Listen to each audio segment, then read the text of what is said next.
মাই hero academia আসতে যাচ্ছে বাংলাদেশে। মূলত মাই হিরো একাডেমিয়া একটা নতুন মুভি আসতে যাচ্ছে যেটার নাম হচ্ছে ইউ আর নেক্সট। আর স্টার সিনেপ্লেক্স এটাকে বাংলাদেশে আনতে যাচ্ছে আগামী 31 তারিখ, মানে কিছুদিনের মধ্যেই এই সিনেমাটা রিলিজ হবে। এখন আমার জানা মতে তোমাদের মধ্যে অনেকেই মাই হিরো একাডেমিয়া দেখা রাখছো, তার মধ্যে তোমরা অনেকেই আছো যারা আমার এনিপ্রো হিন্দির মাধ্যমে এমএচএ দেখা রাখছো। কমিউনিটি গাইডলাইনের কারণে আমি কথাটি পুরোপুরি বললাম না। এখন তোমাদের মধ্যে অনেকেই আছো এমএচএ আমার মাধ্যমেই দেখছো, বাট আমি নিজেই এতদিন দেখি নেই। তো গত শুক্রবার আমি এমএচএ পুরো বিঞ্জ ওয়াচ করে দেখা শুরু করছি এবং সিজন 3 অর্ধেক পর্যন্ত আমি দেখছি। এই ভিডিও কমপ্লিট করার পর আমি বাকি এপিসোড বা বাকি সিজনগুলো আমি দেখবো। যাই হোক, যেহেতু আমি এমএচএ নিয়ে কথা উঠেছি, সো একটা হালকা ন্যারেশন দেই।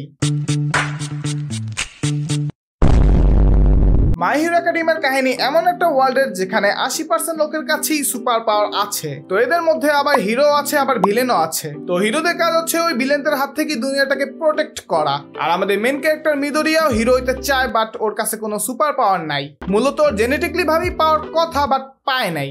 তারপরও মিদোরিয়া হিরো হওয়ার স্বপ্ন ছাড়ে নাই। তারপর একদিন ওর সঙ্গে দেখা হয় মাইট গাই, অলমাইটের সঙ্গে। মাইট গাই আর অলমাইটের মধ্যে আমি বেশি গোলায় যাই, যার কারণে প্রায় সময় দেখা গেছে যে আমি অলমাইটের মাইট গাই বলে ফেলি। যদি আমি ভুল করে মাইট গাই বলে ফেলি তাহলে ওটাকে ধরে নিয়ে যে আমি অলমাইটই বলতাছি। তো অলমাইট হচ্ছে এই দুনিয়ার 1 নাম্বার হিরো আর আমাদের মিদোরিয়ার ইন্সপিরেশন। তো একদিন মিদোরিয়ার সঙ্গে অলমাইটের দেখা হয় এবং মিদোরিয়া অলমাইটকে জিজ্ঞাসা করে আমি কি পাওয়ার ছাড়া হিরো হতে পারবো কিনা। ওই সময় অলমাইট বলে দিছে যে না ভাই, এটা পসিবল না।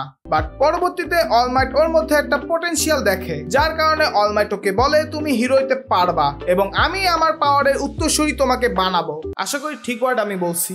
তো অলমাইট মিদোরিয়াকে 10 মাস ট্রেনিং দেওয়ার পর অলমাইট তার ডিএনএ মিদোরিয়াকে দিয়ে দেয়। এখন কেন দিছে এটা তোমরা অ্যানিমে দেখলেই বুঝবা। এরপর মিদোরিয়া সুপার পাওয়ার পেয়ে যায়, বাট একটা প্রবলেম আছে। প্রত্যেকবার পাওয়ার ইউজ করলে ওর শরীরের মধ্যে একটা মারাত্মক ড্যামেজ আসে। এখন যেহেতু এই পাওয়ারটা হুট করে পাইছে, যার কারণে ওর শরীরে রিয়াকশন হইতেছে। বাট আমি এখন যে পর্যন্ত আর কি দেখছি, মানে সিজন 3 অর্ধেক পর্যন্ত, তো ছেলে মোটামুটি ভালোই পাওয়ার ইউজ করতে পারে। এখন ওইটা করছে কিভাবে সেটা জানতে হলে তোমাদেরকে দেখতে হবে মাই হিরো একাডেমিয়া। সত্যি কথা বলতে ভাই, আমি অ্যানিমেটাকে প্রচুর এনজয় করতেছি। এই অ্যানিমেতে আমার একটা সেকেন্ড ফেভারিট ক্যারেক্টার আছে যার নাম হচ্ছে তোদুরকি। বান্দার পাওয়ার তো অসম আছেই, বাট এর সঙ্গে ভাই বান্দার যে ব্যাক স্টোরি মানে পুরাই ডার্ক। আবার কার ভবিষ্যতে এসে পড়লাম। মূলত আগেরবার হাইকোর মুভিটা বাংলাদেশে আসছিল, বাট আমি ওই সময় দেখতে পারি নাই, কারণ আমি হাইকো দেখিই নেই। মানে এখন দেখছি, বাট সিজন 1 খালি। বাট যেহেতু এখন মাই হিরো একাডেমিয়ার মুভি বাংলাদেশে আসতেছে, সো এটাকে আমি মিস করতে চাইতেছি না। এর জন্য আমি সোজা বিঞ্জ ওয়াচ করতে বসছি। যাই হোক, হলে গেলে তোমাদের সঙ্গে দেখা হইলেও হইতে পারে। আর বাই দ্য ওয়ে, এই মুভিটা শুধুমাত্র জাপানিজ ডাবেই আসবে, মানে ইংলিশ সাবটাইটেল, কোনো মানে ইংলিশ ডাবে আসবে না। সো আমার মতো ডাব ওয়াচারদের জন্য এটা তো কষ্টকর, বাট সিনেমা হলে এক্সপিরিয়েন্সে কিন্তু আলাদা একটা মজা আছে। আর 31 তারিখে আমি এই মুভিটা দেখবো না, কারণ আমি আগে পুরো সিরিজটা কমপ্লিট করে নিই, তারপর দেখতে যাব। যাওয়ার আগে ফেসবুক বা ইউটিউবে একটা পোস্ট করে যাইতে পারি। যাই হোক, আজকে আমি যাচ্ছি।